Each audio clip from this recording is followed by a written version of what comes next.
professionalizing healthcare.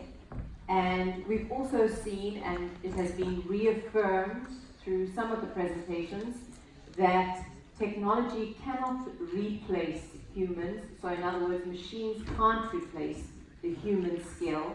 Human skill is certainly necessary and required. And what we have seen is that the combination, the marriage of the two, is what would be idealistic. And what has come up in a lot of our presentations is that whilst technology is progressing at such a rapid rate, we need to be ensuring that we have the necessary skills and that we are appropriately equipped and trained to deal with technology. So artificial intelligence is something that has to be embraced. And then we've also explored a few models, whether it was public-private partnerships in hospitals, or having seen a model in the public sector in the Eastern Cape that has worked amazingly well. So despite the national health crisis, there are models that are working. So we have models that we can adopt and replicate in other parts of the country. So, and again, what it brings about is the collaboration. So you have the collaboration in artificial intelligence between the human and the machine, and you have the collaboration by way of public and private working together to ensure that we get more hospitals adopting the working formulations. And then when it comes to the national health insurance, we knew when we started the conference that there was much ambiguity within the proposed legislation. And so we've tried to tackle a lot of that ambiguity. We were very privileged to have the Minister of Health join us and the Deputy Director General of the National Health Insurance try to unpack some of that, but we've seen that it's still premature because we've also had the Democratic Alliance questioning the constitutionality behind the National Health Insurance. And we've yet to learn whether NHI actually complies with our Constitution.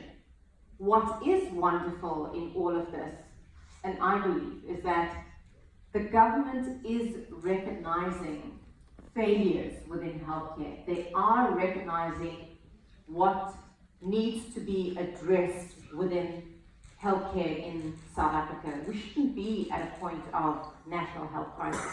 So yes, universal health coverage is dire, it is necessary, it is significant, because on the one hand, we've got only 16% of our population having access to quality health services.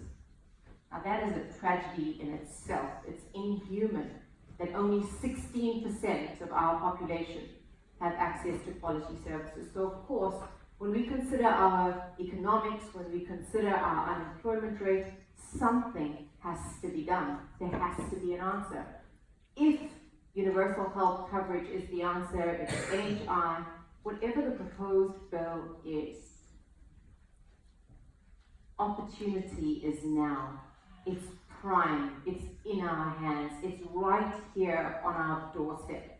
And we cannot reaffirm this enough because it's up to each of us. And what has been phenomenal about this platform that HASA have created is that most of the role players within healthcare have been represented at this conference, whether it's funders, whether it's the pharmaceutical companies, whether it's medical aids, whether it's the hospital groups, whether it's the public sector or the private sector or pharmacies. All of us are here, or most of us are here, our nurses are here. And so we've got to come together and go back to HASA's values of communication, dialogue, engage, collaborate, be optimists within all of this, and realize that within this national health crisis and within this national challenge is a huge opportunity for radical change where we can shift from national health crisis to a point of advancing healthcare. When I opened the conference, I mentioned intellectual prowess. We've got that. We've got intellectual prowess. It's prime within our private sector. We've got mental agility.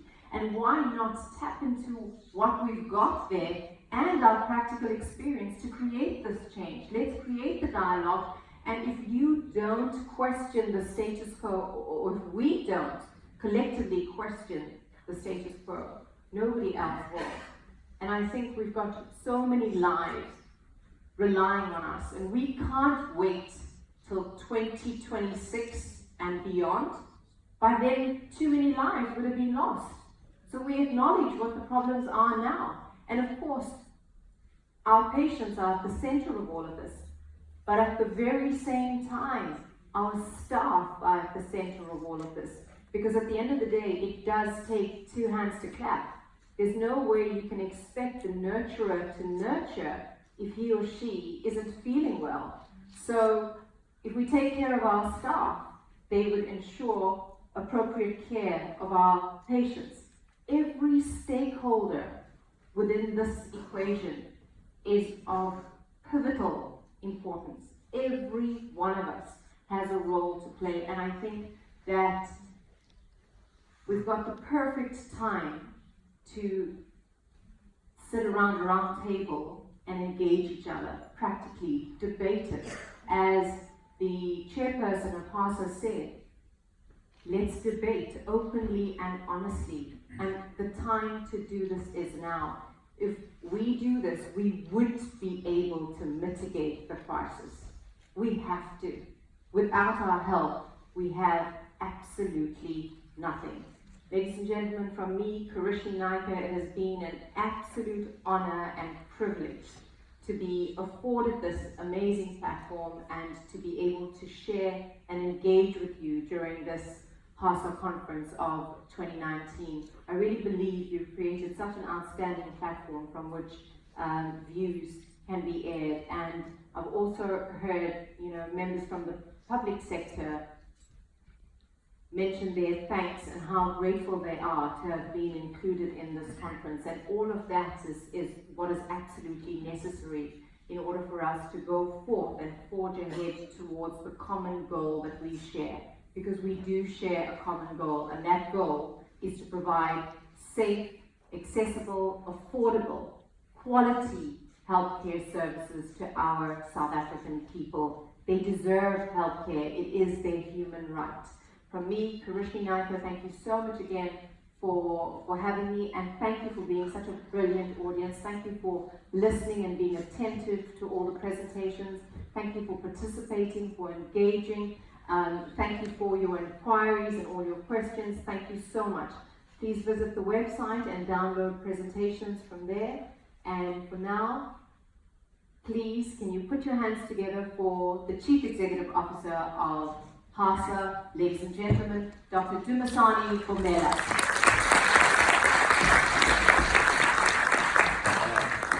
Thank you very much, Kerishnie. I know at this time